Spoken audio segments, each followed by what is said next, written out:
الحمد لله رب العالمين والصلاة والسلام على سيد الأنبياء والمرسلين. الحمد لله نحمده ونستعينه. أقول خطبة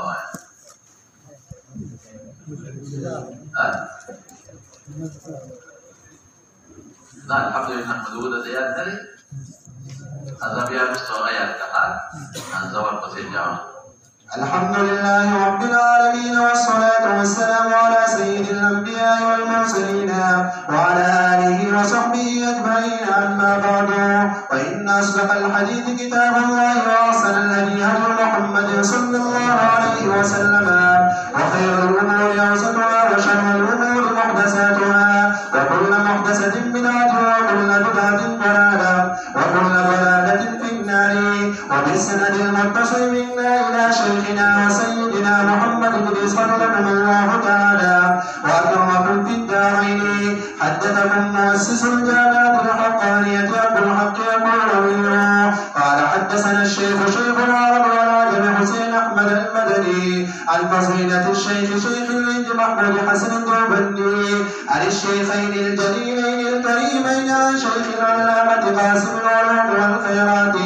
محمد قاسم النالوتي والشيخ العلامة بقي العصر رشيد أحمد الجنجوهي وهما يرويانه عن العارف بالله شيخ عبد الغني المجددي عن مولانا الإمام الحجة شيخ محمد إسحاق الدينوي عن محدث الكبير شيخ عبد العزيز الدينوي عن العارف بالله مركز الأسانيد شيخ ولي الله أحمد بن عبد الرحيم النقشبندي قال أخبرنا الشيخ أبو طاهر محمد بن إبراهيم القردي عن نبي الشيخ إبراهيم القردي قال قرأت على الشيخ أحمد القشاشي قال أخبرنا الشيخ أحمد بن عبد القدوس الشناني قال أخبرنا الشيخ محمد بن أحمد الرملي عن الشيخ زكريا بن محمد بن أبي يحيى الأنصاري قال قرأت على الشيخ حافظ الحجة أحمد بن علي بن حجر العسقلاني عن الشيخ زين الدين إبراهيم بن أحمد التروخي عن الشيخ أبي العباس أحمد بن أبي طالب الحجاني عن الشيخ سراج الدين حسين المبارك الحنبلي الزبيدي عن نابغة العصر عبد الله بن عيسى بن شعيب العربي عن الشيخ عبد الرحمن بن مظفر الداودي عن أبي محمد عبد الله بن أحمد السرخسي عن أبي عبد الله محمد بن يوسف الكربري عن الإمام الجليل الحافظ الحجة أمير المؤمنين في الحديث أبي عبد الله محمد بن إسماعيل بن إبراهيم بن المغيرة بن بلدزبة الجعفي اليماني البخاري رحمه الله تعالى ومتعنا بكنوزهم وعلومهم آمين. قال باب قول الله تعالى ونضع الموازين القسط ليوم القيامة وأن أعمال بني آدم وقولهم توزن. وقال مجاهد القسطاس والعدل بالربوبية ويقال والقسط مصدر المقصد وهو العادل وأما القاصد فهو الجائر. حدثنا أحمد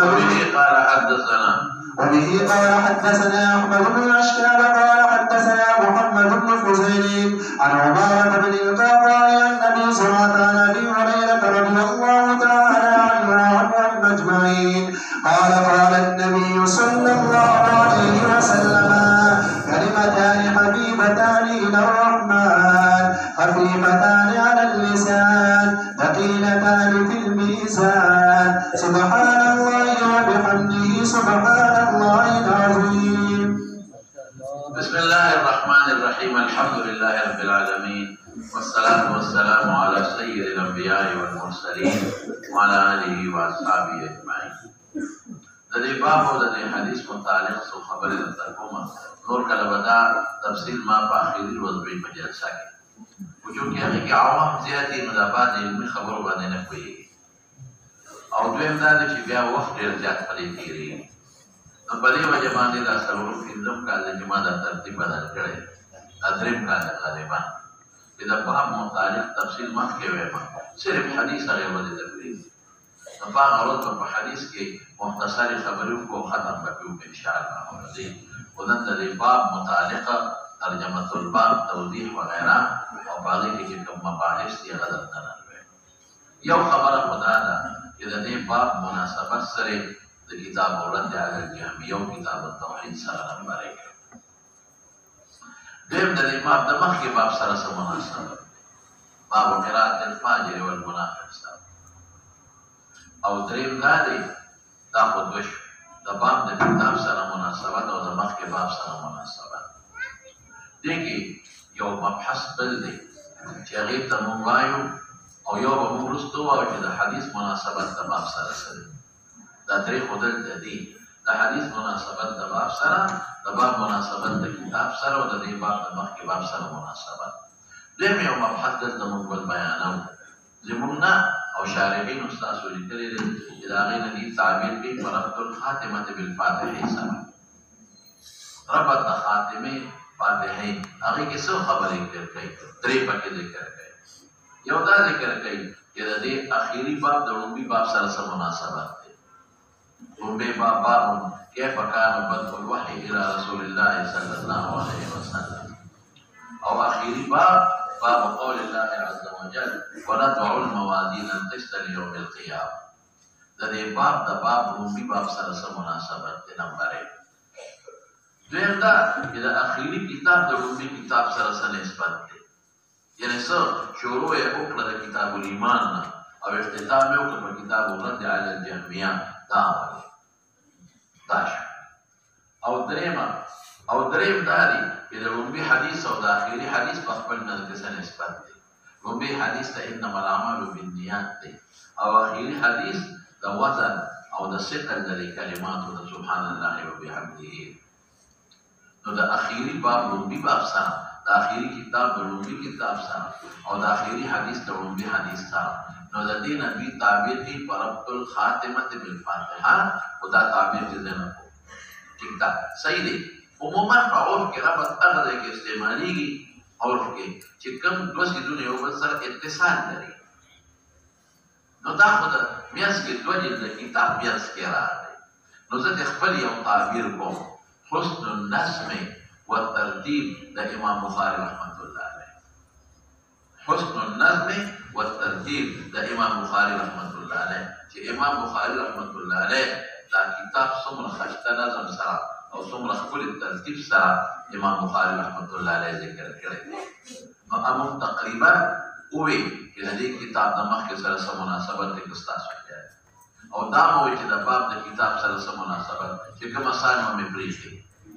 نو دې کې به هم دا ووایو چې ولې دا سوال به وکړو چې امام بخاري د دې خپل کتاب شروع د وحي نه ولې وکړله او بیا اختتام په وزن د عمل ولې وکړله او لومړی یې د کتاب الایمان نه ولې شروع کړه او کتاب الرد علی الجهمیه باندې ولې ختمه کړه او لومړی حدیث ته نیت راوړو او اخر کې د ثقل د وزن او د عمل دا ولې. نو هغې ته تعبیر کوي په ربط الخاتمة بالفاتحه. ما سوې حسن النظم والترتیب د امام بخاري رحمت الله علیه. دا دوه خبرې شوې. دریمه خبره به موږ دلته دا کوو چې امام بخاري غرض دا انعقاد د ترجمه الباب نه څه دی. دا باب امام بخاري رحمت الله علیه ولې راوړو؟ دا خو تقریبا هر ځای کې موږ ویلي چې کوم اساني نو د هغې خو ضرورت موږ نه دی محسوس کړی او چې کوم ګراني نو هر ځای کې موږ دا مبحث ایښودی دی چې غرض د امام بخاري د ایراد د ترجمه الباب نه. دا درې خبرې شوې. څلورمه خبره شرح او تشریح د ترجمه الباب. ترجمه الباب کې څه بعضې ضروري خبرې دي، د هغې تشریح ده. او پنځمه خبره هغه بعضې اشکالات دي چې وارد دي په ترجمه الباب، د هغې اشکالاتو جواب.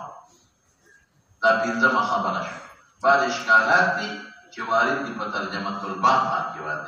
دا اشکالاتو دفع او د هغې جوابونه به وکړو انشاءالله العزیز. بله خبره کلام په راویانو دی، دی که څه ما ویلي دي څه به درته ووایم. او بله خبره بیا تشریح ده په حدیث کې. نو حدیث کې چې بیا موږ تشریح کوو نو هغه به یو خو د حدیث شرح وکړو نمبر 1. دویم به موږ بیان وکړو د دې خبرې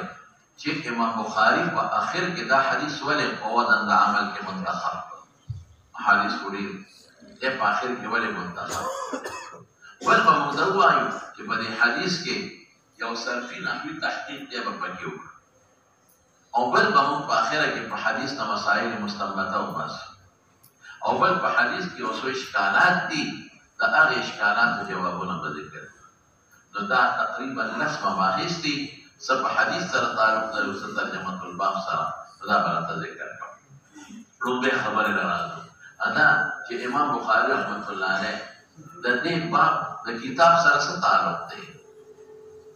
کتاب الرد علی الجهمیه وغیرهم نو مناسبت غیرهم او الجهمیه دواړو سره دی اوس به د تراشي دلته امام بخاري په جهمیه مراد کوي ځکه جهمیه د وزن د عمل نه منکر دي نو باغی بلد او غیرهم سره مناسبت دی ولې غیرهم کې بیا معتزله مراده او غیرهم کې بعد حنابله مراده نو اصل غرض د ذکر رد دی په معتزله او په بعد حنابله چې هغه تماسه نه خبره کړې ده دوباره به تکرار نو کتاب الرد علی الجهمیه جهمیه او باندې رد په دې حدیث کې او کتاب الرد علی غیرهم بغیر د جهمیه چې هغه معتزله او بعض حنابله دي نو باغی دلته رد کوي نو گویا کې هغه مدعا شو ترجمه الباب او دا بابي دلیل شو ما ویلو چې ترجمه الباب دعوی او مدعی او حدیث او باب دا غي دلیلی دا غي دلیل شو دا قربت د باب د کتاب سره مخکې باب سره سم مناسبت ده ورته نه مخکې کوم باب تیر شو وی ګورنه باندې باب قراءة الفاجر والمنافق واصواتهم وتلاوتهم لا يجاوز حناجرهم هغه سره سم مناسبت ده هغه کې د امام بخاري ردو بچا باندې په باندې حنابلة دلته امام بخاري په اقبال باندې حنابلة باندې راځي د بعد حنابلة څه دعوه وا هغه وی چې قرآن مخلوق دی یاد لرئ حتی چې د قرآن کلام لفظي مخلوق دی دا لفظي او دا نقول چې موږ لیکلي دي دا به قدیم دي او غیر مخلوق دي حتی چې دا کومه وهاني دي نو دا قدیم او غیر مخلوق دي امام بخاري چې لکه سیګرټ او بچا بجهمیه او په معتزله باندې چې نه ابي خو ور افراد تفرید نه دوه کار غشته اغيوي كلام نفسي سر نشتا قرآن مطلقا مخلوق في سوي قرآن مطلقا غير مخلوق امام بخاري مخي باروي رضونا وفرد او دي باب کے پدے بعد حنابلہ و مادرت کی کہ نا دا فاجر کے تلفظ کئی نو فاجر مخلوق دے تلفظ مخلوق دے نو فاجر غیر مخلوق شد دا تلفظ غیر مخلوق شد منافق سشیرے دا غیر مخلوق سشو منافق مخلوق دے دا صوت و دا الفاظ مخلوق دے نو دلته کې مراد کوي ونضع الاعمال د بني ادم را بشي وقولهم توزا تفصيل لتخير بيانهم نو په بعض حنابلة باندې راځي چې په مخکې باب کې هم او په دې باب کې هم مناسبت دا حدیث برست راشي ترجمه الباب سره اقوال حدیث ذکر ونضع الموازين دې اثبات کوي دا موازینو یوم القیامه او حدیث کې راغلي دي چې کلمتان او بیا راځي ثقيلتان فی المیزان بالکل واضحه مناسبت دی نو مناسبت د باب د کتاب سره مناسبت د باب د مخکې باب سره او مناسبت د حدیث ترجمه الباب سره دا به د ذکر کړو اوس براشه دویمه خبره ده دویمه خبره ربط الخاتمه بالفاتحه سره چې بیسي تعبیر کوي نو دا یو مې مخکې کړی د نورې به تاسو ما ویلو چې په کتاب الایمان او اخر کی کتاب الرد علی الجهمیه او کتاب التوحید ویل راو نو سالو وجه تاسو تمامې د تاسو یې یو وجه مې سویلو اهتمامان قانون دا چې کوم شی مهتم بشانی نو مصنف او خطیب اغیرا دغه ورکړي ترجیح ورکړي اهتمام ورکړي اهمیت ورکړي نو عقاید مهتم بشان دي ولې عقاید څنګه مهتم بشان دي که چېرته ته ډېر اعمال کې ډېر نیکي وکړې او ستا عقیده کې لږ غوندې فرق وي نو لا یجن عند الله جناح بعوضة نو عقیده لومبي پیغمبر مبارک کی دعوت ورکړې لمونځ نه دی ورکړې مونځونه وروسته مخلوص شوي دي روژه او زکات او حج لومبي پیغمبر مبارک دعوت ته چا ورکړ د ایمان یا ایها الناس قولوا لا اله الا الله تفلحوا نو عقیده محتم بشک د بنیاد د جرړه ده دا نه ده. نو د دې وجې نه امام بخاري رحمت الله علیه او خطیب چې شروع کوي نو محتم بشک شی مخکې ذکر کوي رومبه، نو بیا وروسته تفصیلات او تفصیلات، نو اخره کې بیا خلاصه ذکر کړي دا محتم بشک شي لکه د مور او پلار ذکر کوي دا چې تاسو احسان کوئ، نو رومبه به دعوه کړي د مور او پلار د احسان خطیب. قرآن یو آیت فرموي وقضى ربك الا تعبدوا الا اياه وبالوالدين احسانا. نو بیا ورته واقعات ذکر کې احادیث فرموي، نو اخره کې خطیب چې بیا خبره خلاصي بیا سوي کله کوي ګوره زما د خبرې خلاصه ده غوا چې مور او پلار سره احسان او سلوک کوي. ترڅنګ اهتماما د شروع د کتاب الایمان نه وکړه بیا چې په کې د ایمان ټول متعلقات وي د ایمان مکملات او متعلقات چې اعمال دي عبادات تیر شو، معاملات دی غتیر شو، زواجر پکې تیر شو، نو اخره کې امام بخاري رحمت الله علیه بیا د عقاید لراغلی محتم بشک شی په اول کې ذکر کا او محتم بشک شی په اخر کې درته ذکر کا. ځکه څوک دا سوال نه کوي چې دا هم د معتقداتو کتاب دی او کتاب الایمان هم د معتقداتو کتاب دی. امام بخاري دا کتاب التاغي کې ولې نه وردارچ کا التاغي بات کړو په مرجئه په جهمیه په خوارجو په معتزله په ټولو فرقې باطلو دلته په فرقې باطلو ورته کوي. نو دې کتاب ته څه ضرورت دی خو انت به ذکر کړو کنه. نو ما دا تصوبه چې محتم بشک شیخ خطیب په اول کې ذکر کوي او اخر کې ذکر کوي. دی وجه دا جدا دا نمبر 1. نمبر 2 سری توقفات سمانا دی اشاره دی ته چې زمانه دو جلد کتاب دی دا موقوف ته په صحت د اعتقاد او ایمانیات بدءا او انتهاء څه مطلب ټولومې د سړي ایمان ني او د نیک اعمال جهادونه هر شروع کی لا یزن عند الله جناح بعوض ایمان شرط دی. من عمل صالحا من ذکر او انثى وهو مؤمن او په اخر کې ایمان شرط دی. د سړي مسلمان یو ډېر اعمالو کې او اخر کې خدای په کړه د ایمان لار شي او ختم شي نو بیا تباہ برباد شي. امام محمد په سیر صغیر کې یو حدیث راوړی دی. امام محمد صاحب په سیر صغیر کې هغه الفاظ دي من كان اول كلامه واخر كلامه لا اله الا الله دخل الجنه. مشهور حدیث خدا سے دی چې من كان اخر كلامه لا اله الا الله دخل الجنه. اسوي من كان اول كلامه واخر كلامه لا اله الا الله دخل الجنه. ور ډیر عجیب خبره کړې. رومبه لا اله الا الله صحت عقیده او رستو د دې جنت ته داخل شي. نو امام بخاري رحمت الله علیه ګوره دوه جلد کتاب په ان په چا باندې موضوع شوی اوسه دوه جلد کتاب په ان دا په صحت عقیده او په ایمانیات نو دغه مخکره او بیا دا دوه جلد کتاب اخیرا په دې موضوع دی. څه مطلب لا تموتن الا وانتم مسلمون. نو په اخر کې بیا کتاب د ایمانیات او د معتقدات توقفان درې مې طویل کې حافظ ابن حجر وایي چې بدايه د اشرف نوفلا اختتام په اشرف په ټولو کې اشرف چې صحت د اعتقاد دی. او سرور د تما یو بل خبره کړې وه ما امام بخاري رحمت الله علیه دا بیدارۍ دا ترغیب درکوي چې ګورې هر وخت کې اولا او انتهاء دا تیار ساته فرق باطل او رد تک ورې د دې حفاظت چې کوي په څه باندې دا ضروري دی. یو باغ کې دی یو کار باغ نو دا باغ دوه قسمه حفاظت دی. یو دا دی چې دا باغ اوبه خور بکې دارو ورته چې شاخ تراشي به کې یو د حفاظت دی چې دا کامیاب شي. دویم حفاظت یې څه دی چې دا خلق نه به محفوظ دی چې خلق راشي میوه ته نه یونسي مارغان راځي میوه ته خوري دا حفاظت پم کې دغه د دې او اول په حفاظت کې چې باغ کوي نو دیوال پته تاو کې چې دا ساروی راشي خو کې دا ګوتې د ارتباط نه کی اولا هم دا کچې بوټي سو کې ونه تخته نه ونه باسي دا خو به ضروري دي. نو بعد ان د باغ حفاظت کې هغه جدا طریقه ده او انتهاء ان حفاظت کې چې میوه ده دغه کې دا دوا جلد کتاب او دا چې څومره دین دی نو دا امام بخاري په اول کې کتاب الایمان راوړو چې ګوري بنیاد عقیده ده بنیاد څه شی دی؟ عقیده. په دې ځمکه څوک حمله نه کوي، په دې بوټي حمله کوي. نو دا بوټي ستا ایمان دی، ګورې پام کوه، د روپۍ حفاظت وکړه. چې کوم فرق باطله دي او ستا په دین اعتراضونه کوي او ستا د دین د تخریب کوشش کوي، نو دا ورته بیدار کړه، نه بیدار کړه. څوک د اخوان نه کوي، اصل یو مسلمان ته په زړه کې واچوي، معتزلي یې نه کوي، خارجي یې دننه نه کوي،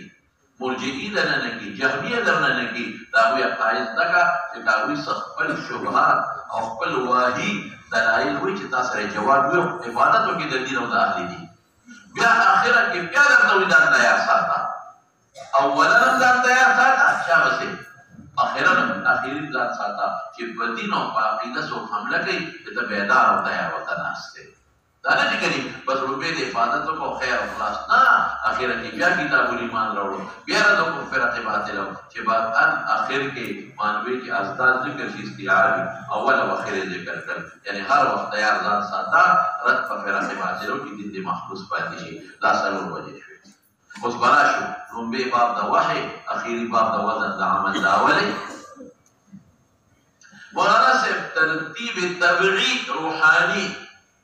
یو جسمانی نشونما ده. د جسم نشونما خو لومبي کېږي 50 سال په پیل سره، ماشوم چې پیدا شي نو مور ولا پی ورکوي. دا جسمانی حیات دی، جسمانی حیات. یو روحاني حیات، د روحاني حیات لومبی سبب وحدت ولري، د روح د حیات ذریعه وحدت. ما تاسو ته ویلو که ستاسو یادي مې دا روح کېدی شي چې بدن له خلک خوراک ورکوي چې دا بدن مقوي شي،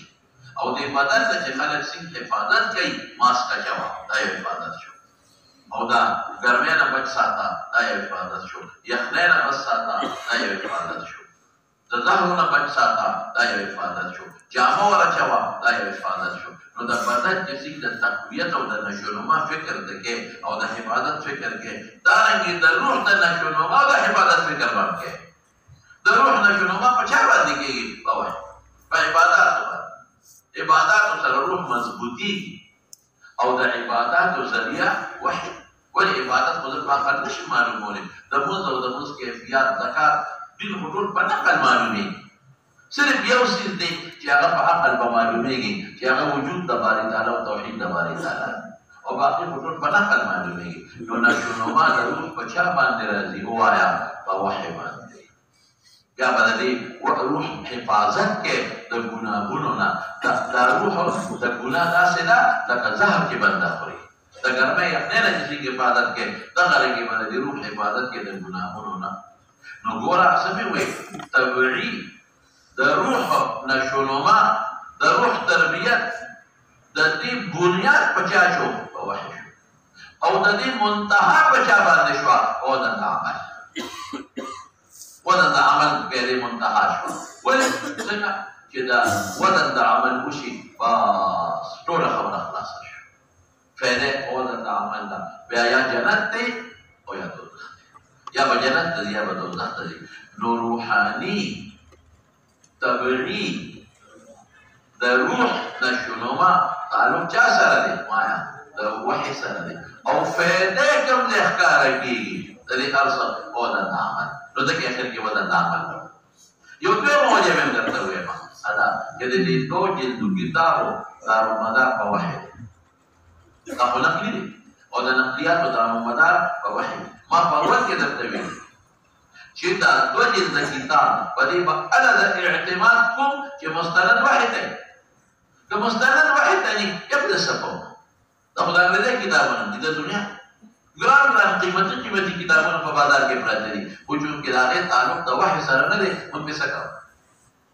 نو دا دوه جلده کتاب د نقلیاتو سره دی. په نقلیاتو خلک کله اعتماد کوي چې د هغې استناد او نسبت وحی ته وي، نو ځکه یې وحی مخکې راوړو. او د دې دوه جلدو کتابو فایده به کوم ځای حاصلېږي؟ موږ دې دوه جلدو کتابو له توجه ولې ورکوو؟ توجه ولې ورکوو چې وزن دی ولا؟ دې دوه جلدو کتابو فایده کوم ځای ظاهرېږي؟ د دې وجه نه حافظ ابن حجر رحمة الله علیه لیکلي چې دا وزن د عمل دا د آخرو آثارو د تکلیف نه دی. موږ چې مکلف شو د دې آخري اثر وزن د عمل دی. که عمل وزن شي نو که نیکۍ ثقیلې وي نو جنت، او که خفیفې وي دوزخ. اوس براشو اخیر روبي حدیث د نیت راوړو او اخیری حدیث د صحت د عمل راوړو. دا ولې ډېر اسانه خبره ده. دنیا کې د اعمالو تعلق د نیت سره دی. اخر کې د اعمالو تعلق بدن سره دی. دنیا کې د اعمالو تعلق نیت سره دی. که نیت اعلا او اجر اعلا، که نیت اعلا او وزن خضر، او که نیت بیکاره وزن بیکاره. نیت کې څومره ښکلی دی او څومره اعلا دی. د حضرت ابوبکر صدیق د صدقې نیت، صدقه خو یې نه کوه. د حضرت عمر فاروق رضی الله عنه صدقه خو ډېره وه. نیت دغه دی چې د چا د دواړو نیت خشته دی، خو ډېر قیمتي نیت د چا او بیا د حضرت ابوبکر صدیق چې رسول الله مبارک ورته وفرمیل ابوبکر څومره مانځې راوړه. عمر تاسو څومره راوړه؟ حضرت عمر وایي ما نیم راوړه، ځینې بچو ته ښځې ته پرېښوه. ابوبکر تاسو څومره راوړه؟ وایي د الله رسوله څومره چې موندل ټول مې راوړه. وایي بچو ته یې څه پرېښودل؟ وایي ترکت لهم الله ورسوله. اعلی نیت، مضبوط نیت. حدیث کې نه راځي چې یو کجورې له به زه د احد دغه ډوله به غټه کړم. مقصود تکثیر د عمل نه دی، مقصود تحسین د عمل دی. خلق الموت والحیات ليبلوکم ایکم احسن عملا، ليبلوکم ایکم اکثر عملا نه دی، اکثر عملا نه دی. شل رکعته تراویح وکړه او چې 10 سره یې وکړې هېڅ فایده نه لري. 2 رکعته نفل وکړه او چې ښکلې وکړې فایده لري. ما تاسو ته مثال درکړی وایي چې یو سړي د دوی وادي او دی بله 4 کیلو مټۍ راوړي او په دغه کې یې راوړي بله په هغه شاپینګ بیګ ورته یې کړي، هېڅ فایده نه ورکوي. ښځه به یې ورپورې خاندي چې دا څه قیمتي مېلمه دی راغلی. په دې مټایو څه وکړو؟ اسره او شنه په ډاکټر ګوځای کې راوړلي دي او بیا په موټرسایکل راغلی دی، ټول ګډ ګاډي راځي، مې چې د ګوتا وباچي نه په خپله خوري شو نه مېلمه له ورکولی شو. بل سړي 1 کیلو راوړل، ګفټ یې ته جوړ کړه. څه شي؟ ګفټ بچی کې واچول، یو دانه جدا ده، په لښته کې پې چړه د پاسه او ګلان یې پکې ایښودل. قیمتي دی، ګوره دا لږ دی، ګفټ دی، هغه ډېر دی، ګډ ګاډی راځي، فایده نه لري. نو ښکلی ګفټ الله له چې عبادت ورکړې ښکلې ورکړه. نو نیت چې څومره اعلی او څومره مضبوطي، معلومه دی چې حسنات بعشر امثالها. بل ځای کې څه راځي؟ مثل الذين ينفقون اموالهم في سبيل الله كمثل حبة انبتت 7 سنابل. هغې نه اوسه معلومېږي، همدې پسې دی والله یضاعف لمن یشاء. دا د اخلاص د نیت سره تعلق لري. نو ما څه وایي؟ دنیا کې د عمل تعلق چا سره شو؟ نیت سره شو. او آخر کې د عمل تعلق چا سره دی؟ وزن سره. که درانو دا نیکۍ مقبول او که سپکو مردود. که درانو مقبول که سپکو مردود. او چې وزن او چې نیت څومره اعلی نیکۍ هغه اعلی. او که عمل ډېر ښکلی دی خو نیت د ریا دی، وزن نشته. دې وجې نه لومړي حدیث ته نیت راوړه، اخر کې وزن د عمل راوړه. نو دا دویمه خبره خلاصه شوه. دا باب د لومړي باب سره، د کتاب د لومړي کتاب سره او د حدیث د لومړي حدیث سره دا دویمه خبره ده. درېیم باب سره شو. غرض د امام بخاري رحمت الله علیه د انعقاد د ترجمة الباب نه څه دی؟ نو مشهوره داسې ده، خو ګورې دی غرض ثانوي دی. تاسو په دې پوهېږئ؟ دا یو یې غرض اصلي دی، یو یې غرض ثانوي دی. غرض اصلي یې رد په بعضې حنابله دی ګورئ، لکه څنګه چې مخکې باب کې رد په بعضې حنابله وه. او تاسو ته ما په اول د کتاب کې دا واقعه ذکر کړې ده. څه مې درته ویلي وو چې په دا معتزله حکومت و یاد دي؟ ګوره تفصیل مې درته ویلي او ما دا ویلي چې رسول الله مبارک فرمایلي وو چې ټول زما او بني اسرائیل 2 یا فرقې زما امت به په 3 یو فرقو تقسیمېږي. 2 یا به دوزخ ته دي، یو به جنت ته دي. او د هغه 2 یو فرقو هغه اقسام مې هم درته ویلي وو، که ستاسو یادي دوباره درته نه ویل. بیا مې دا ویل چې معتزله څونه حکومت کړی، یاد لرئ دا خبره؟ او بیا مې دا ویل چې احمد ابن حنبل له مضبوطه سزا ورکړې وه. دا قصه مې درته کړې ده. نو چې احمد ابن حنبل له سزا ورکړه، پس یې سزا ورکړه لکه معتزله د کلام نفسي د وجود نه انکار کاوه. بعضې خلک وایي نه نه وایي خبره داسې نه ده، وایي که کلام نفسي اخلئ نو دا وایي قدیم دی غیر مخلوق، که کلام لفظي اخلئ دا حادث دی مخلوق وی دا زمونږ او د هغې نه دا لفظي ده دا فضول خبرې دي هغې د سر د کلام نفسي نه وجود د انکار کوي د الله صفت کلام د سر نه مني نه هغې کلام نفسي سر نه مني د دومره مضبوط مقابلې پکې شوي دي او ائمه په جیلونو کې راوسته شوي دي او وهل شوي دي نو دا په لفظي نه دا کې دا راځي مناظرې پکې شوي دي مباحثې پکې شوي دي محمد ابن حنبل نے سزا ورکړه ټول تفصیلات زما ویلي په څه خبره دا احمد ابن حنبل ویل الله کلام نفسي قدیم دی او غیر مخلوق دی دی کلام نفسي نه مانه دې د کلام نفسي نه انکار کو او دې کلام الله مطلقاً حادث دی او مخلوق دی په دې غلا سزا ورکړه او د امام احمد ابن حنبل بعد شاګردان په پیش کې راغلل نو هغوی د ډېر افراط نه کار واخیسته هغوی رد کو په هغه باندې معتدله باندې هغې به څه وې یا به څه هغې به وې چې نه د الله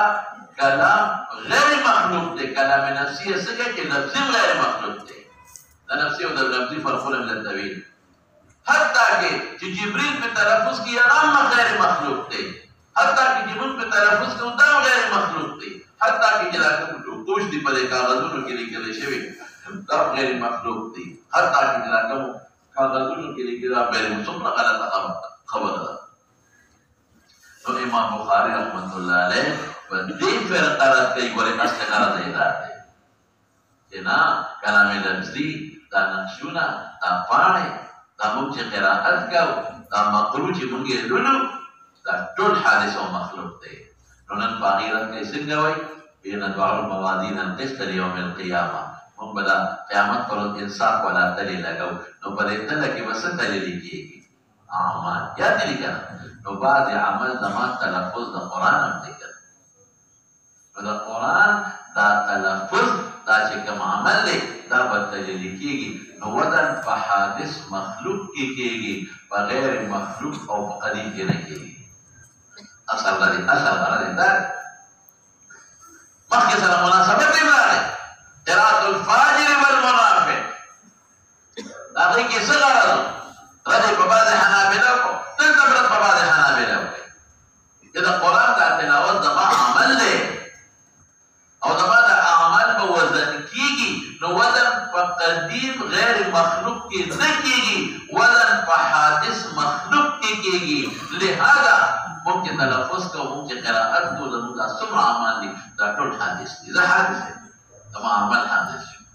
وزن په حادث او مخلوق کې کېږي نو د قرآن تلاوت خو زما عمل دی دا حادث او مخلوق شو اثر غرض یې ګورې دې باندې ځان پوهېږي دې ته ستاسو شارحینو توجه نه ده ورکړې اصل غرض دا خو دویم غرض دی چې رد کوي په معتزله او معتزله څه وایي د وزن د عمل نه منکر دی رد کوي په جهمیه او جهمیه څه وایي د وزن د عمل نه منکر دی هغوی رد کوي بلکل دیم غرض دی هغوی تله نه مني خو دلیل یې درته وایم او جواب یې هم درته وکړم خو که دا رد کړي نو بیا مخکې باب سره مناسبت رانغی مخکې باب کې رد په بعضې حنابلو دلته رد په بعضې حنابلو راغی بیا ورسېدی که اوس دویم غرض یې څه دی رد کوي په جهمیه او په معتزله او په دواړو باندې هغې د وزن د عمل نه منکر دی هغوی دلیل څه دی دا هغوی دوه دلیله دي یو خو دا چې دا اعمال اعراض دی اذا وجدت علمت چې موجود شي معدوم شي او اعاده د معدوم خو محاله ده اعاده د معدوم څه ده یو شي معدوم شي بیا شي واپس کېدلی او که بالفرض د دې اعاده وشي دا اوس بیا اعاده محاله ده که بالفرض اعاده وشي نو دا غیر متقوم بنفسها ده اعراض دي جواهر نه دي غیر مادي دي مادیات نه دي غیر متقوم بنفسها دي او وزن د هغه شي کېږي چې متقوم بنفسه وي وجود لري ظاهري ماده لري جوهر وي نو الاول خو دا معدوم وي دا وجدت عدمت اعاده معدوم محاله او که بالفرض اعاده راشي نو غیر متقوم بنفسها دي چې غیر متقوم بنفسها شو غیر مادي شو جوهر نشو عرض شو څنګه بدلېږي کېږي وزن خو په یو جوهر کې کېږي په یو مادي څیز کې کېږي نو امام بخاري په هغې رد کوي چې نه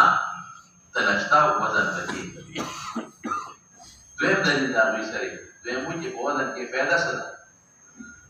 وزن خو خلق دې لپاره کوي چې معرفت د موضوع معرفت د مقدار د موضوع راشي دا په الله ته معلوم الله نه یو شی دې نه نو ما فائدہ تو په واسطه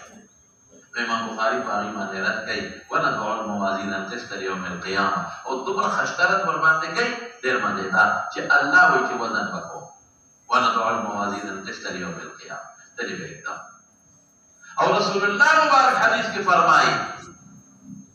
چې دوه کلمې دي ثقيلتان في الميزان نو چې قران او سنت کې راغلي چې وزن بکیږي او دا اعراض بدلم دا نیک عمل بدلم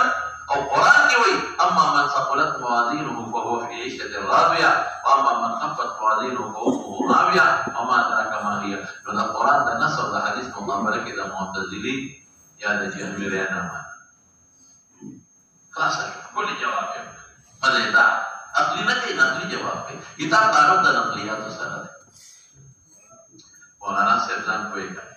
زموږ په ایمانیاتو کې یو قسم د ایمانیاتو دا دي چې ایمان بالغیب ورته وایي الايمان بما غاب عن بداهة العقل والحواس فهذا شيء باندې ایمان راوړل چې زما د حواسو نه بالاتري غایب وي زما حواس ادراک نشي کوي او بداهت عقل هم دا غي ادراک نشي کوي هغه ایمان بالغیب ويؤمنون بالغیب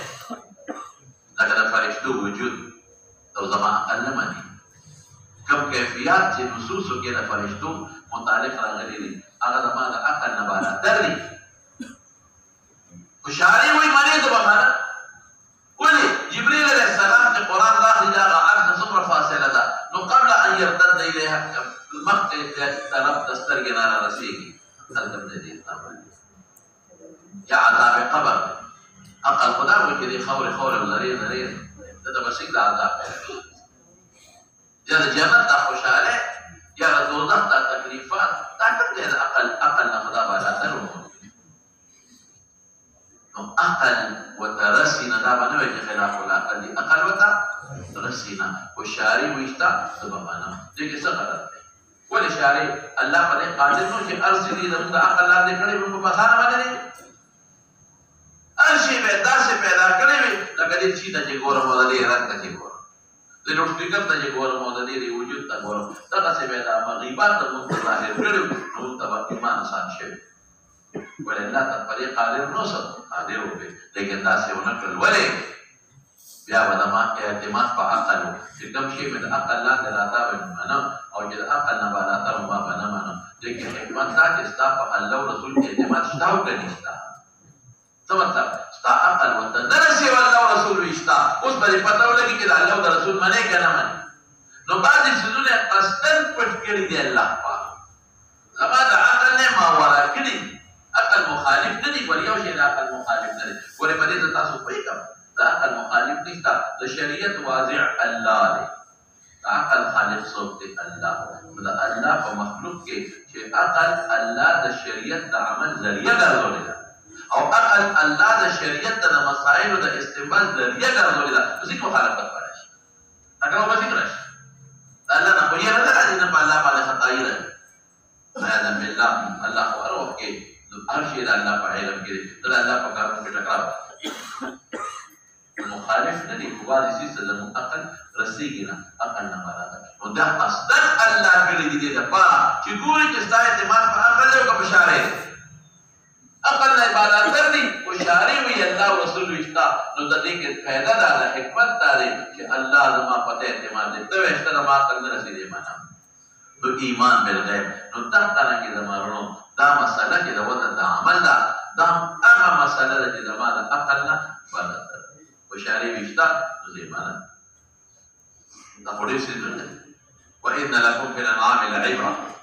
نسقيكم مما في بطونها من بين فرث ودم لبنا خالصا صائغا للشاربين دمه في فنق وجود كدنا تقوى وجود كدنا فلي رغلو في وینا پرتا او بدغه کلمو کې او بدغه رغلو کې سوټي پرتی او به له وباسي او تاسي په وباسي چې دروینه او د سټوډي سره مرتضاد راځي اوس کله په لږ کول به خل مې موږ ته کله کې خټه کې سټوډي پردي دي دا غیر په څه کې راغلي کله تا په سوربېخان مې له مونږ په دې وینې نه پکې سلام معمولی راغلي نو داسې سپین رنګ الله پای ولا ورکړي چې د وینې نه کوسو ډېر بالکل د وینې نه شوبه پکې نشته نه دا ګندګي پکې څه شوبه شته دا یو رګونه الله وباسي ها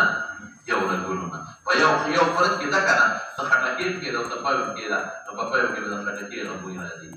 نو په دې پایو کې نه دا نجاست هغه بوی راځي نه د وینې او د نجاست رنګ پکې راځي چې دا انسان د عقل نه بلادت دی دا غوینه نه جوړي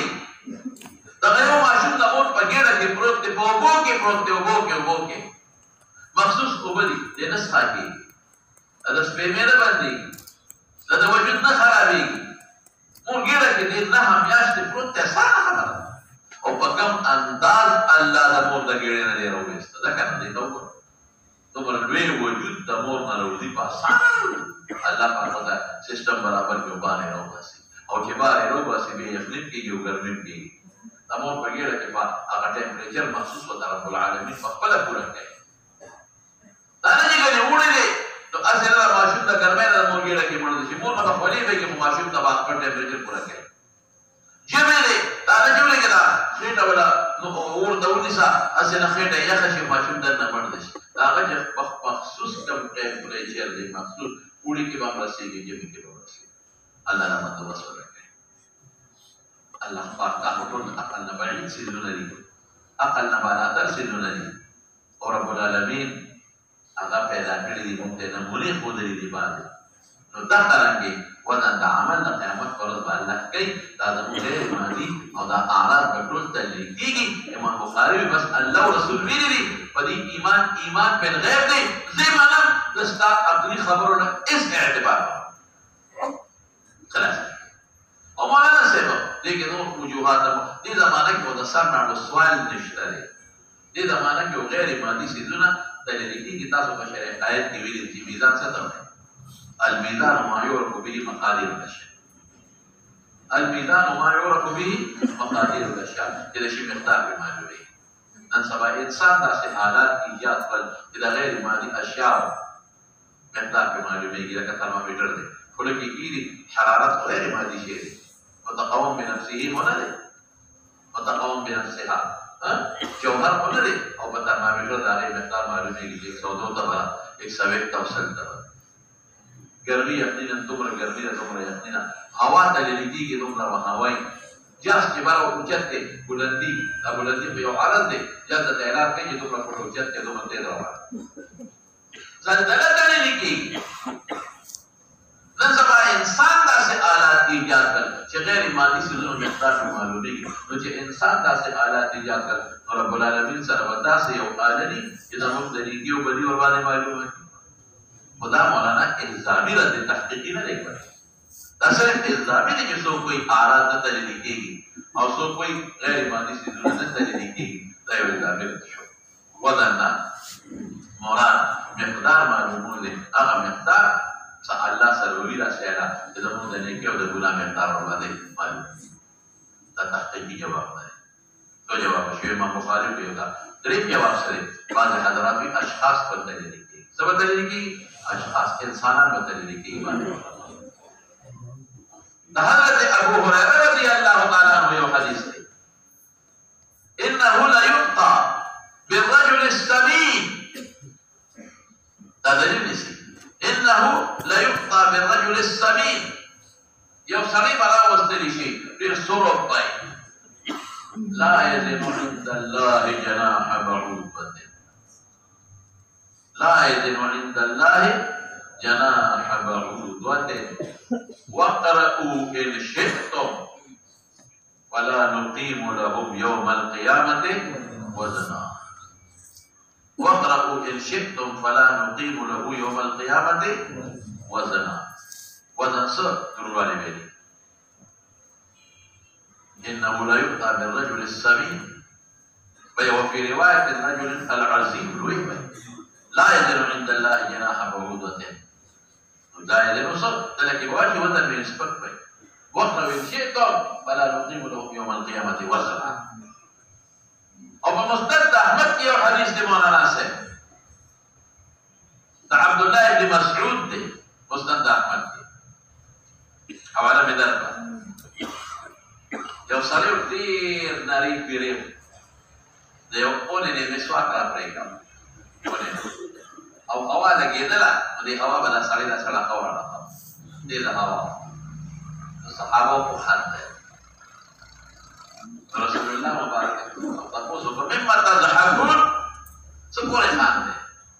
قالوا من دقت ساقه یا رسول اللہ صلی اللہ علیہ وسلم دے سلی دے ساقه نو دقت تا نرے نرے پڑھنے دے پوری خان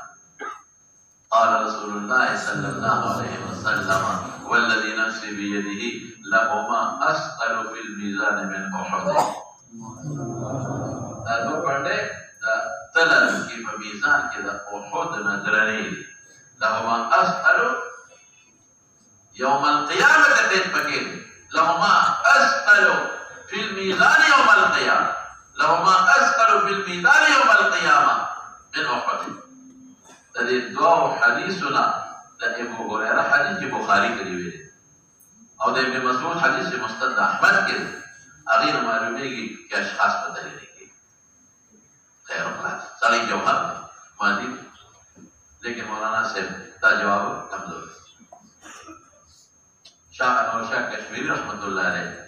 او حافظ ابن تیمیہ دوارو لکلی دی و دا دوارو مقاصد جدا دی کہ بعض اشخاص بدلی نہیں کی ٹولنا بعض اشخاص صدر بارت تجلی کی گی اللہ دا مومن او دا کافر فرق خلق تخکارا گئی کیوں گولے دا سڑے دا خسرت دے کفر دے پکے اچھے ندے وزنی نشتا او دا نری پیری دے ایمان پکے دے نو دے وزن دا بعض وہی تجلی کی گی بعض بسی تجلی کی گی جوڑنا کہ اللہ پاک دا مومن او دا کافر فرق کارا گئی ٹوڑنا او بعض علماء ہوئی کہ نا اشخاص نہ دلیلی کی او کدی دو حدیث کرالن دا دینا اول حقیقی نہ دے مراد دا دینا عصمت تمرتبی مراد دے لکہ او سب یو سڑی ہوئی ملو استاد خبر ہے اسو وزن نشتا ہوئی کیا نا نو مطلب ایسا دے استاد خبر ہے اسو صحبیت نشتا استاد خبر ہے اسو رتبہ نشتا نوی اشخاص ندلیلی کیگی اشخاص ندلیلی کیگی آو کدا حدیث کرالن ندینا ظاہری وزن نلی مراد ندینا عظمت تمرتبی او خفت تمرتبی مراد دے دیلا کافر مرتبہ ودا خدای پلیز بھی او دا انتقاد تساقینو او دا مسلمان مرتبہ بھی او انورشاہ کشمیری و حافظ انتقیمی و اینا باری ودلیلی کیگی دا مسلمان او دا کافر نس کے و تفرقات دے خلق اخکار ہے داستا دریم جواب سلورم جواب ایسا دی بعض حضرات شخص بدلی دی او حدیث تا بیتاقی دلیل دیتے تا پا ترمیدی کی وی حدیث تا بیتاقی یا غیو صلیب دا او یو کم دفتری دا گناہ میں یاد ہے او یو دفتر با دو منقر نہیں کرا خور کی دا اسمانون اندکی بیٹا کی یو دفتر بدلی کوری آدھا نیکو آقا بواچی گناہ میں درنیشی یا واللہ یو بیتاقا ورکی رب ما هذه البطاقة إذا رأت شو تجاوز اللانومي ناوز النيشي نقول البطاقة إذا كاغذون صحب ويتالينيكي وصحب ما نيسي دولاي بيان الحافظ ابن حجر قلت بيا أنور شاہ کشمیری أو حافظ ابن تيمية ويكي بعض كاغذون ويتالينيكي يقولنا تدفار دا فرق دا كلمة دا توحيد دا كفر لأن أخي إذا ما قلوك سمرا دول بعض صحف بسيئة لك أبا تجريكي هذا أرجعنا بعض كلا دا كلمة التوحيد علمات بس ولا ذكر الله أكبر لیکن بعض علماء وجد صحف نتجريكي أو دغلتك كالصحف وذا شبري نداغ متشكل عمل دي بشكل صحيفي أسجي دي لك متشكل عمل دي بشكل تشاكي صحيفي بينزم جواب تحقيقي هذا کہ اعمال لدی عالم اعراض دلی عالم مثال خبر خاصه ثم جمعت اعمال او اعراض دي نواجه وجدت علماء لدي كل وجود اشترك عالم مثال کی اب الله راولی هو بچي او دا مثالونه ما تاسو درکړي دا خو رسول الله مبارک فرمایي بین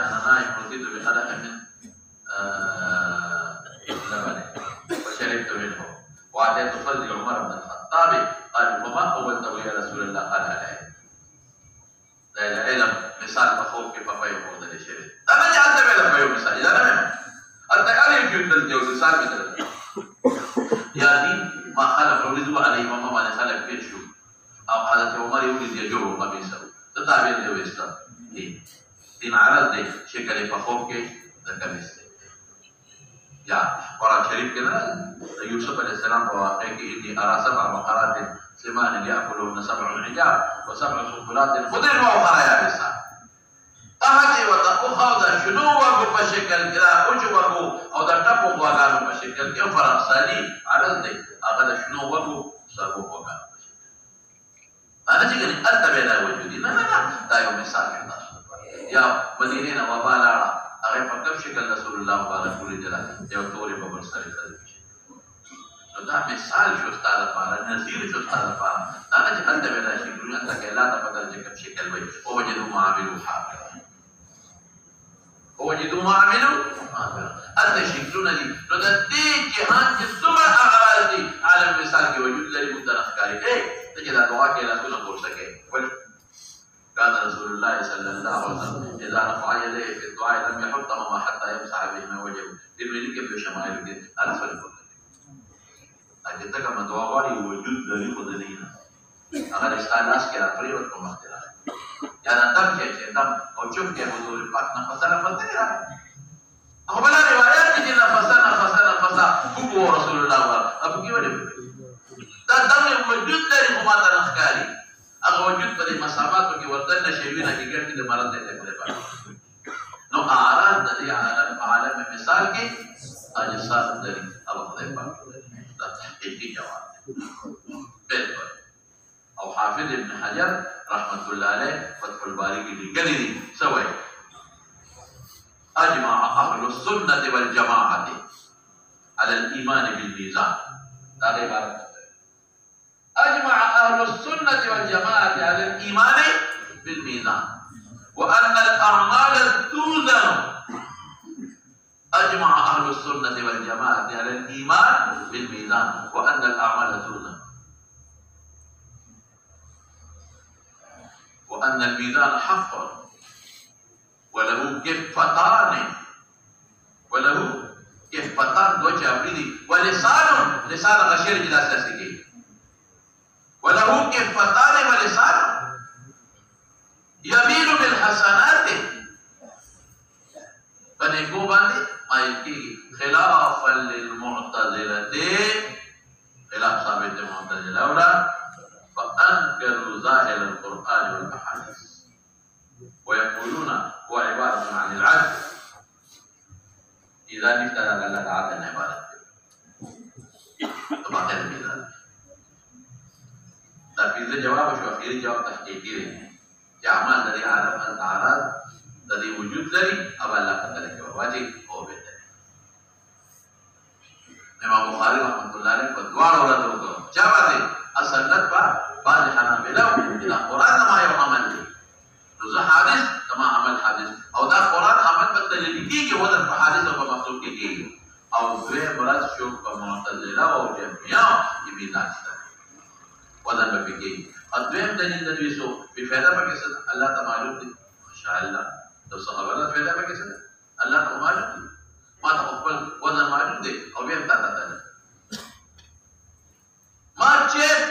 अजूलिदा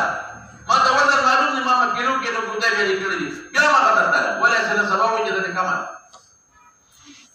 जो अल्लाह पर वजन वली गए لئلا يكون للناس حجة بعد الرسل پیغمبران ولی راجے کی سبا سوگرکار ہونے کے ما جانا من رسول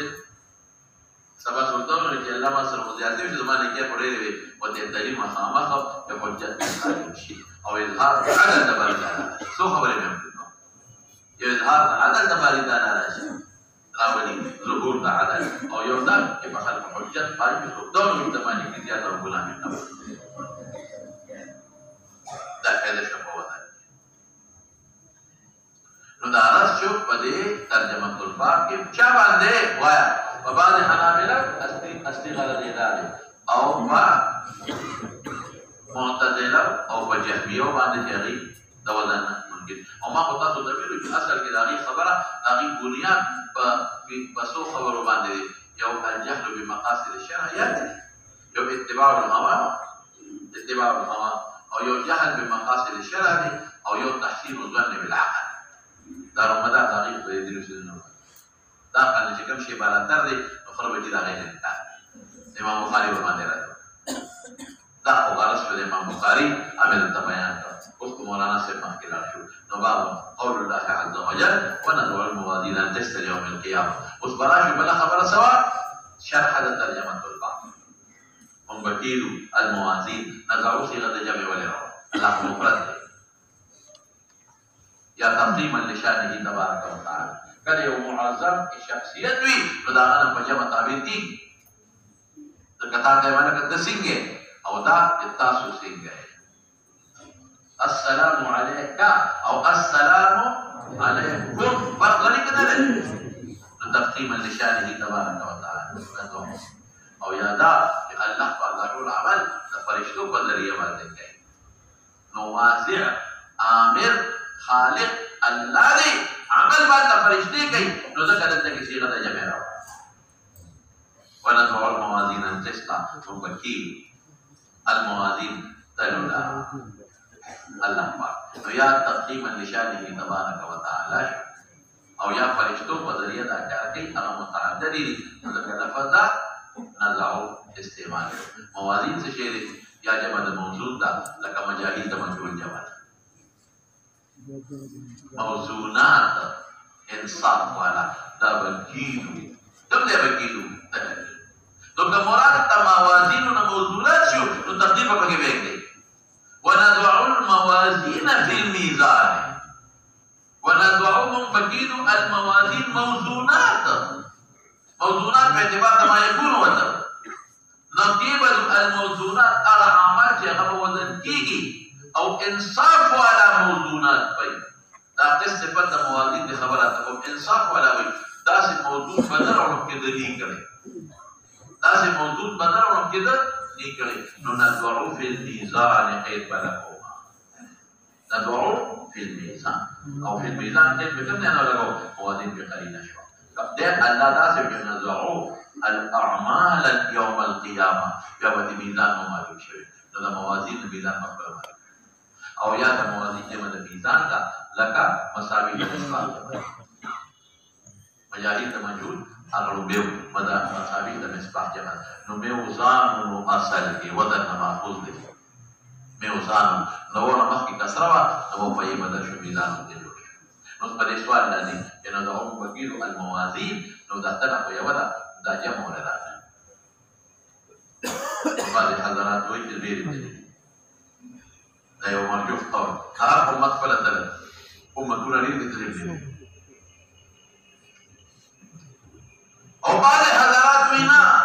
دا عبد ډېر دي خو دا عمل فلا تلل یا دا امت فلا تلل یا دا عمل لکه دلته کې د خشاک دلته دا غنم موجودات تلل دا سرو د وجودات تلل لازم نه کنه او د تبع معلومولو وجودات ده نو التکیم دا عقاید وجودات ده دا اعمال ظاهریه وجودات ده دا اعمال باطنیه وجودات الى غیر ذلك دا دویم جواب او دریم جواب دا اذا جمع ولروا الموازين تلای ول جمع تفخیما لروا ما تاسو تاسو به کله یو شی مفخم وي نو خلک ته په جمع تعبیر کوي تاسو څنګه دا یو معنا تاسو راځي کوم درته او څلورم خپل جواب دی دا چې دا تل یو ده او جمع په اعتبار د تعدد ما یوزن لهم کثرت ما یوزن کثرت جا ما یوزن یا کثرت ما یوزن لهم یا کثرت ما یوزن یا کثرت ما یوزن لهم چې چا له ودل کې کثرت ما یوزن یا کثرت ما یوزن ذکر جمع نمو بکید الدلیل القسط حرکوا چې موازین موصوف ته قسط صفت ده او دا صفت بحال الموصوف ته او قانون دار چې کوم ځای کې صفت بحال الموصوف وي نو مطابقت د موصوف او د صفت په میاس کې لازم دی ته مطابقت راغلی موازین جمع او قسم مفرد دی نو متعدد جوابونه دي بعض حضرات وایي چې د کې ذوات مقدر دي ندعو الموازین ذوات القسم بعض حضرات وایي چې قسم په معنا د قاسطات سره موازین القاسطات انصاف لیکن حافظ ابن حجر خپل جواب کړی چې قسم مصدر دی صفت د مفرد او د مثنى او د مجموعه کېږي يقال ميزان قسط وميزانان قسط وموازين قسط اسم مصدر دی دا مصدر قسط او اسم جنس دی مصدر کو جنس بھی اطلاق په واحد تسنیه او مجموع کېږي دا د جواب دی وضع الموازين ذوات القسط یا القاسطات او یا مصدر دی نو صفت د مفرد مثنى مجموعه کېږي وګوره دا موصوف صفت دی خلک معنا غلطه کوي دا اور د ډېرو علماونه چې د بعض علما کوي به موږ بګیدو تل د انصاف دا تل د انصاف د مضاف له معنا موږ بګیدو انصاف والا تل د دنیا د ټولو په شان دی باندې چې دا خلک به انصاف یې پدې کوي به انصافي په تل کې په دوه قسمه کېږي یو پدې کېږي نن سبا چې د تلې پارسان کې فرق راوړي پارسان پیژنې یو طرف درونو بل خاص پدې او دا څه باندې او دویمه بے انصافي دلته کېږي چې په کوم کاڼي دلیل او تثبت کې یاد هلته بداني هلته کاڼي شته نه هلته په یو باندې کې دی بل په ګناه انصاف والا دلیل ليوم القيامة دا لام په یا ظرفي دی په معنا د فی سره فی یوم القیامة یا لام اجلی دی د تعلیل د پاره دی نو بیا به مضاف مقدر کوم لاجل حساب یوم القیامة لاجل حساب یوم القیامة یوم ستوي یوم په نهار ته وي ودلته د مطلق وخت قرآن دی مطلق وخت یوم مطلق وخت کېږي او قیامتون څه شی دی دا معدول د قائمتون قیامتون معدول شو عدل دی ویل دی د قائمتون او موصوف مقدر دی الساعة القائمة الساعة القائمة او ساعة قائمة هغه مخصوص صورت مراد دی کوم یوم الحشر یا محشر ورته ویل کېږي هغه ورځ مراد نو موږ کې د انصاف والا دلیل فی یوم القیامة أقم الصلاة لدلوك الشمس في دلوك الشمس يا رب أجليك هم بكير إنصاف على دليل لأجل حساب يوم القيامة أغر وزن مرادنا وقت لا تمالون دي الساعة القائمة باقي بكير دار الله القرآن تدعوة كي خاودنا نبتلاب ثابت نشبع ومعتدلا وبرك شو أو بجهمي يوم أمدر او پتہ کہ بس دلیل کی اعمال قرآن شریف کو عمل دې دې کوم نو دا مخلوق شو دا باندې عمل نو دا وزن کې نو قرآن شریف او فندع الموازين القسط ليوم القيامة وأن أعمال بني آدم وقولهم توزن دلتكي وسط إمام بخاري رحمه الله عليه صريحة دعوة في أعمال بني آدم وقول وزن دلسل یعنی د تل غرض ذکر کوي امام ترمذی دعوت ذکر کوي امام بخاری او غرض د تل ذکر کوي دعوت ذکر کوي غرض ذکر کوي چې تل څه لپاره دي امام بخاری کې په دې باندې اعمال د بنی آدم او قالهم وسوال کاوه ما ویل چې اوس سوالات دي دا جوابات دي په دې سوال کې د جنات او سره وځي په دې جواب واضح دي په نصوص کې ذکر دا بنی آدم کې او جنات ورته دي دویم سوال کاوه چې د خلکو سره څه کوي کې په بني آدم د دې جواب هم دقیق چې په نصوص کې اقیم الصلاه خطاب سره ته کې ذکر د رجالو کې د دې تمام سره مراد اعمال د بني آدم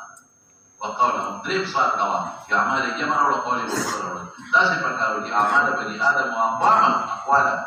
بل نسخه کې شته جواب یې دا دی چې اعمال تعلق د جوارح اندامونو سره دی او قول تعلق د خلیص سره دی اندامونه متعلق دي خپل مفرد ده نو ځکه قول مفرد راوړي اعمال د بني آدم وقولهم توزن او وزن کې یا ویدا چې د قول تعلق د لسان سره دی د ظاهر باطن سره دی او د ظاهر سره عمل متعدد ولې یو اعمال ظاهریه دي چې موږ کوو اعمال باطنی دو قسمه دي یو دا دي چې د هغې د عمل سره تعلق دی د قلب او بل د اعتقاد سره تعلق دی نو ځکه جمع قول مفرد اعمال د بني آدم او قولهم توزن در وزن کېږي ها اوس دا ټول وزن کېږي که بعضې علامه قرطبي الامام غزالي به مخکې کړو د هغه یو کتاب دی الدورة الفاخرة في كشف علوم الآخرة الدورة الفاخرة في كشف علوم الآخرة هغې کې هغه یو خبره لیکلې ده هغه وایي د انبیا وزن به نه کېږي ټیک وایي دا ټیک ده د پیغمبرانو وزن به نه کېږي ولې ځکه وزن تمیز د ګناه نه رښتیا نه راولي د پیغمبر ګناه دي هغه وایي د ماشومانو چې په ماشوموالي مړه دي د هغې وزن به نه کېږي وزن د مکلفینو راځي دا غیر مکلف هغه لیوني چې په لیونتوب پیدا دي په لیونتوب مړه دي د هغې وزن به هم نه کېږي ولې ګناه نشته غیر مکلف دي او یا در کسان چې به بېحسابه بېجنتي دا به جنت ته ځي د هغې لپاره تصریح ده د هغې به هم نه کېږي ګناه نشته عکاشا سبقه بها عکاشا دین په جنت ته ځي د ده به وزن نه کېږي دا خو بلکل ټیک ده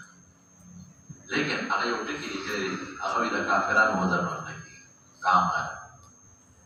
او دلیل څه نیسي دلیل دغه نیسي فلا نقیم لهم یوم القیامة وزنا لیکن امام قرطبي ما تاسو ویل قرطبي خلک دې موږ خپل کله کله وایي دا خطا دی ښه دا قرطبي دی په زمې د قاف په په زمې د پیسه امام قرطبي بیا لیکلي دي په التذکره کې تاسو ته ما ویلو التذکره فی احوال الاخره هغه وایي چې نه د کافرانو وزن کوي امام غزالي ویلي نه کېږي نسته قرآن وایي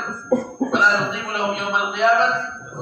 غیر هغه څه وایي او وزن د عمل کېږي دوی عمل خو او کسراب المقیاس چې ایماني تعامل هباء منصورا دی قرآن څه پیدا او امام قرطبي وایي کېږي وا دا هغه دلیل نسته قرآن دی قرآن کې څه وایي وکیلا اما من خفت موازینه فأولئك الذين خسروا أنفسهم في جهنم خالدون اما من خفت موازینه معلومیږي چې عمل سپک دی ورغدارو شو عمل سره او فی جهنم خالدون نه معلومیږي دا کافران ټول کافر دي اما من خفت موازینه فأولئك الذين خسروا أنفسهم في جهنم پتہ لګي چې کافر دی او بدن سپک دی او د دې نه جواب وکړو چې فلا نقیم لهم یوم القیامة وزنا دا نه چې ظاهري معنا نه مراد ولا يقيم لهم يوم القيامة وزنا دا نه وایي لا يوزن اعمالهم سمعتم اذا صح الفقيه ما وقتي وجدنا خبر انه وزن نشته اهميت نشته عمل صحيح نشته او کله ایمان نشته معنا یو خو به دوی دا رفاهي کارونه چې دا کافر در وایي او بل سره احسان خلق سره احسان دا وایي دا په نه کو طرف کې وایي بل طرف ته کفر واچي نو واچي کفر نو چون کې دې سره ایمان نشته د رفاهي کارونو سره دا بس پکې شي او کفر به پکې شي نو څوک ته مستثنا شمارانه صرف انبیا معشومان چې په معشوموالي کې مړه دي او چې مجانین او بعض اویا تر کسان او د نور وزن پکې اعمال د بني آدم وقولهم او اقوال د دیوا د قیامت پر ورځ کېږي او څه په وزن کېږي د هغې په کیفیت ما تاسو پوهېږئ ښه اوس مولانا صاحب یو بله خبره دا تله کوم ځای ده په دې وزن څوک کوي مقدار دا تله دا څومره د وزن کیفیت به څنګه وي رومي چې موږ د قبرونو نه پاسو نو هر چا به خپل عمل مخې ته راشي کله چا نیک عملي نیک بوله راشي کله چا بد عملي بد به راشي نیک باندې به دې سورېږي بد به بده سورېږي بیا د هغې نه پس چې موږ لاړ شو نو د هر پیغمبر خپل حوض دی هر پیغمبر خپل دی زموږ د مبارک پیغمبر د حوض نوم څه دی کوثر بس بیا عمل نامې راخوري چې چاله پخې طرف چاله پکس طرف چاله ممورای تحریر ما باندې سړي سوال کتاب کې چاله پکس تاسو کېږي نو کدي پکس نه پخې دي سم بیا یو اشکال دی اشکال نه نيسم دوته تاوشم مخه نه نيسم بیا مې کدا خلاص د پالې وي او په دې پالې زده شي نه خلاص وکړول شي او نه په تاسو کې په دې ډاډ درګي کې نيسم تبګي تاسو یې په خلاص پالې جوړ اته پرشتي وي چې نيسم خر بچیا اته تابعي یو دې شان نه اخره اته تابعي ته دروازه په بچ او کوم مضبوط پرشتي ډاډ درګي کې نيسي کنه چې به وسکه نو عمل نامې پر اخباري شي چاله بخیلا چاله پکس چاله ممورای تحریر ما لهذا الكتاب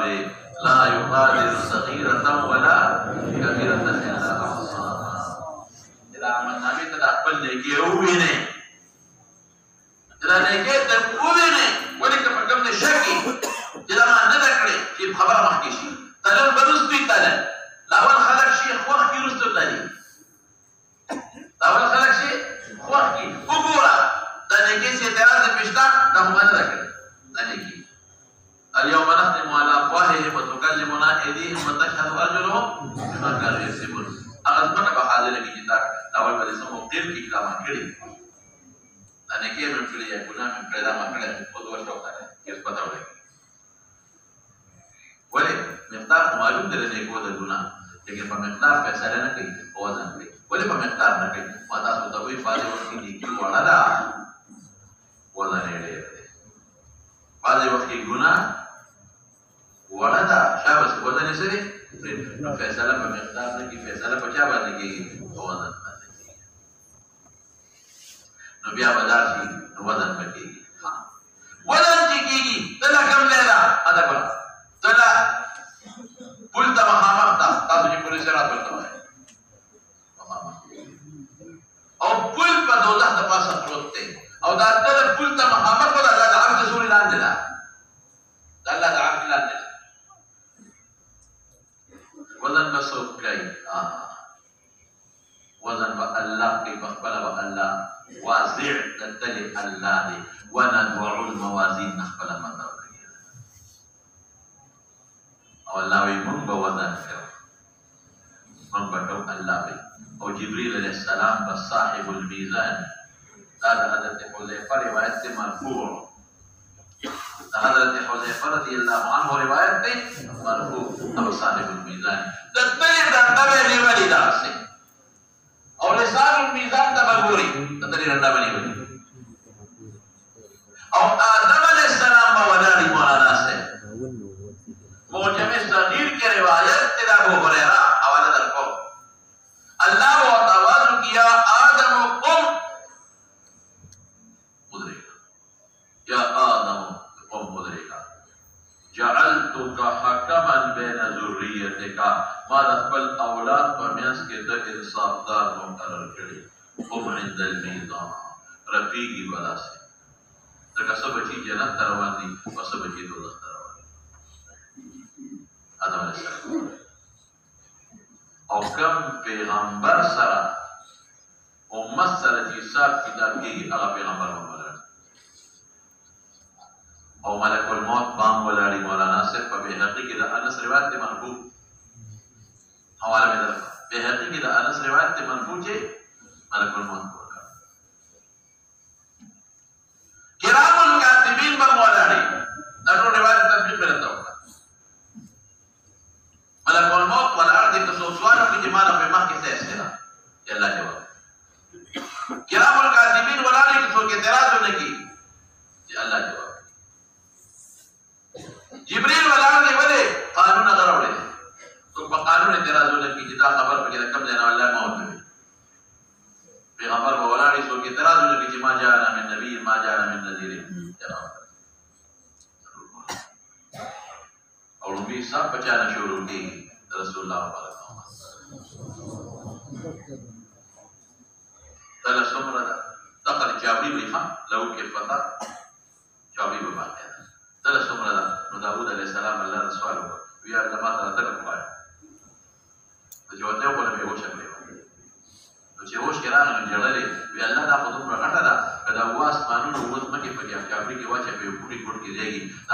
عمل څنګه دی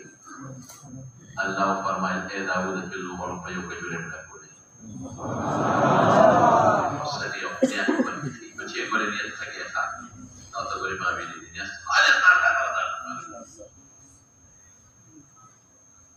نو تلا کومه غړل شو دا کیفیت شو ودر کیفیت بسنګي نو زرکشي وای وې د دنیا د تلې راوړې دنیا کې تل بدرون شیخ کته کیږي الته بدنه کو بدرون شي باندې ورته کې اله يسعد الكلم الطيب والعمل الصالح يرفعه لیکن هغه نور جماهیر ټول کې نه د دنیا د تلې بشانته وي اله يسعد الكلم الطيب د دنیا کې عمل برکت لري الته اما من ثقلت موازینه راغلی دی اما من صعدت موازینه راغلی دا وزن کوشي د چا چې نیکي درنه جنت او کچا نیکي سپکې شوي او ګناهونه درنه دوزه او کدا چا برابر شوي نو اعراف هغه نه بس جنت بدل تسوي اعمال د بني آدم او قول د دوی ويوزنو وزن کېږي یو شی نه پاتې کېږي او اشاره دې ته چې اعمال ظاهري دي که باطني دي ټول بدل کېږي او قول د جبه قول تخصیص ولې کوي سوال بل وکړه ولې اعمال خدا جبه دي د لسان هم دي نو رسو د قول تخصیص ولې کوي اشاره دې ته کوي چې خطرناکه ګناه د چا ده لکه رسول الله مبارک نه فرمایي ویسوک بدامي چې ما لپاره دوه بخو ما بینه لحیه وما بین فخذیه قدمه له الجنه د جبې ګناهونه ډېر دي جبه ډېر لوی اصلیت لري په ټولو اعمالو اندامونو کې اهم عضو ده د نیکو هم او د ګناهو دغې تاسیس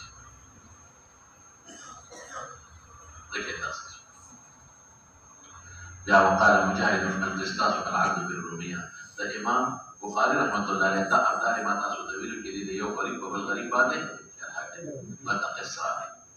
نو په قرآن شریف کې د مناسب لغت وزنو بالقسطاس المستقيم ذلك خير واحسن تاويلا متقصاص معنا وکړي نو په خپل باندې قسط معلوم شي نو مجاهد امام التفسیر تطویل دي دوی محدث دي دوی قسطاس عدد دوی پرونه جمع کې نو نوازین القسط هغه نه معلوم او سوال دلته کې چې قسطاس عدد دوی پرونه کې نو قرآن په عربي لفظ دی عربي دی ان انزلناه قرانا عربيا لعلكم تعقلون رومي په کې ده کوم نه نمبر کې ولا سوال دوی دا ولې خدای پاک په عربي الفاظ قادر نو چې رومي په کې راوړي الله قادر دی الله تعالی په الفاظ ذخیره واضح الفاظ خالق ولا دې متعدد جواب ورکړي بعض حضرات وایي چې دا د مجاهد راځي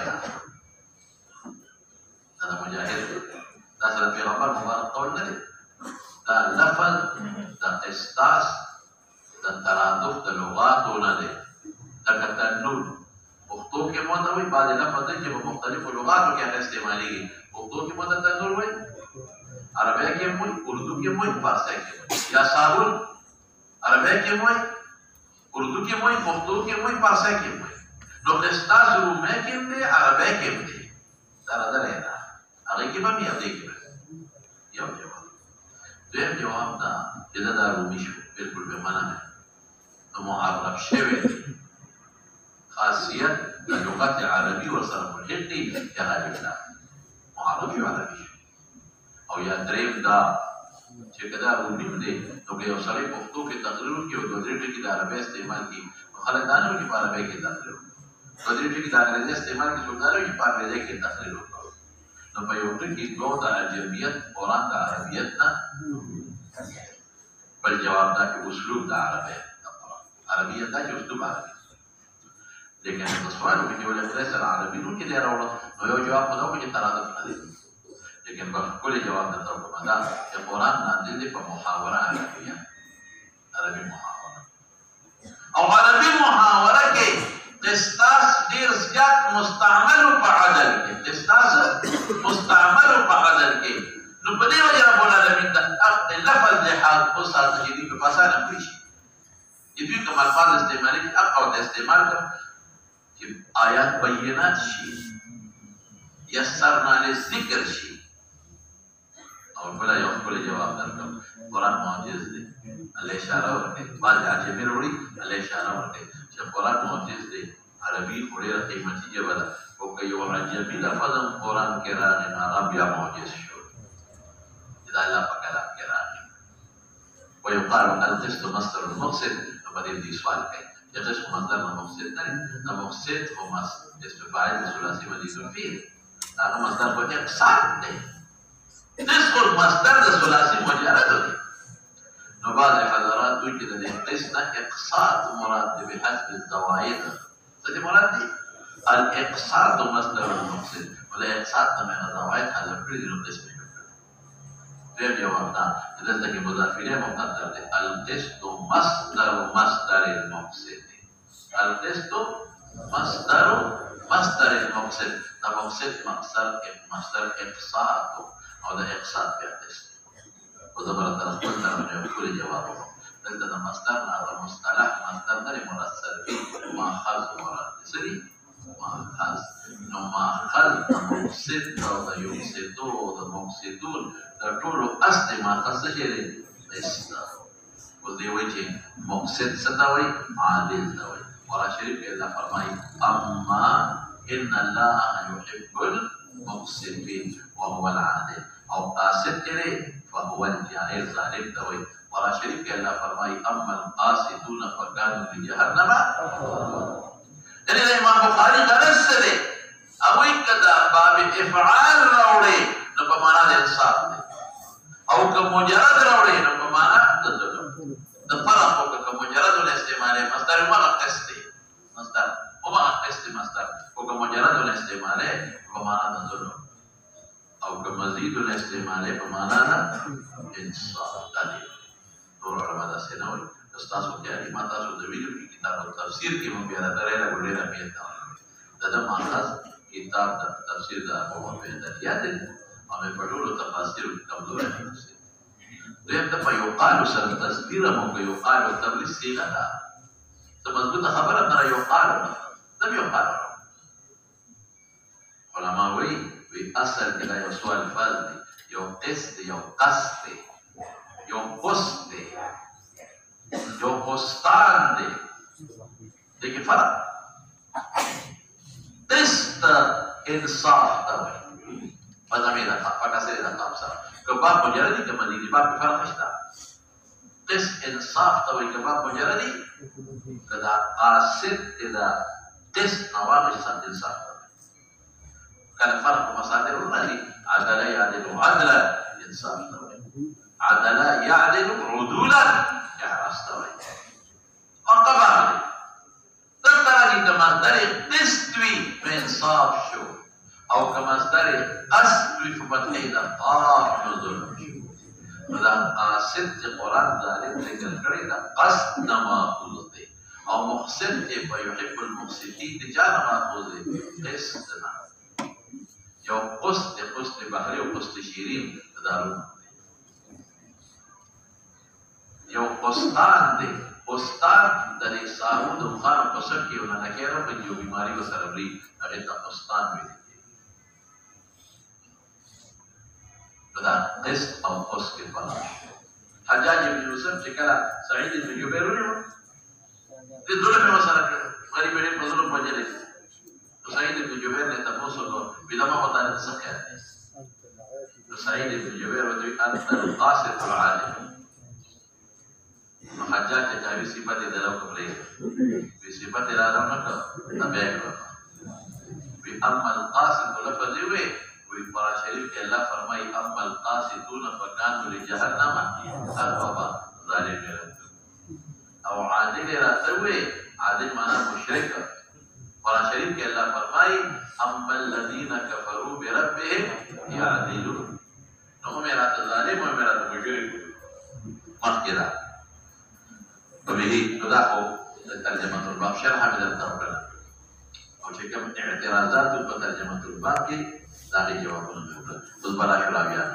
وبه قال حدثنا احمد بن اشكاب دواړه ویلي دي تو په عالمیت او علم په کې د غیر منصرف دي او څوک وینا عربي لفظ دی منصرف دي دا درې کسان دي مولانا صاحب احمد ابن اشکاب، محمد ابن اشکاب، احمد ابن اشکاب دی او محمد ابن اشکاب دی اور یو بل دی.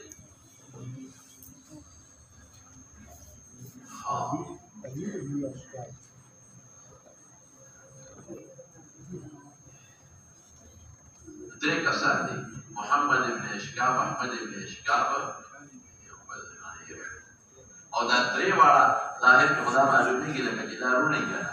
لیکن حافظ ابن حجر وایي لیس بهم قرابة ولا معرفة، رشتہ داری کی تو معرفت نہیں. احمد ابن اشکاب او محمد ابن اشکاب او یو عمید دی غالبا علی ابن اشکاب، علی درې امام ترمذی استاد دا حدیث امام ترمذی څو دی نو کېږي درې دی تاسو یادی نو په کتاب الایمان والنذور کې راوړی دی دا قتیبه ابن سعید بغدادي پر روایت. درست بیا یو دی ها درست ټول دا محمد ابن فضیل انت قتیبه ابن سعید بغدادي دی کتاب الایمان والنذور کې، او په کتاب الدعوات کې زهیر ابن حرب، زهیر ابن حرب، او درست بیا یو دی محمد ابن فضیل دا باندې تفاوت راغلی دی، یو متفرد عجیبه دا متفرد شو. دا استاد عمارة بعد هذا عمارة وإذا فتاويها عمارة ابن قعقاع دا استاد دي متفرد دي، أبو زرعة متفرد دا أبو زرعة كم يغدي عمر ابن جرير بجلي يا هارم، عمر يا هارم ابن جرير يو قال أبو زرعة عبيد الله ابن عبد الكريم رازي أغلق إمام بخاري استاذانه كده أغلق تيرشبه دا أنا عمر يا هارم ابن جرير بجلي عن ابي هريره رضي الله عنه نقول رابعا بسو متفرد شو محمد بن فضيل هم عمارة هم ابو زرعه سوق جوي صحيح حديث تفاردا شرط دي غريب لي كم از كم عزيز يا مشهور به نو علماء لیکلي دي په امام بخاري او به حدیث په امره تر وستانه کړه نو به هم غريب ادا قال ابو هريره السوي قال أبو هريرة حلال من النبي مولانا السبياني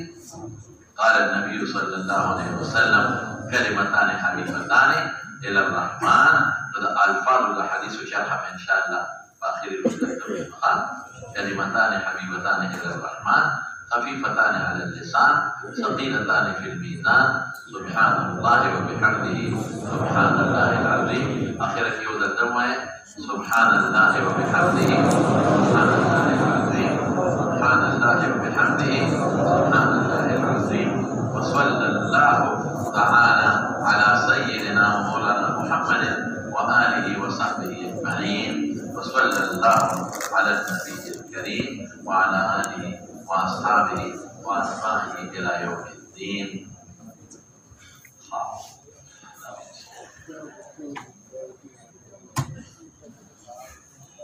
تصويرون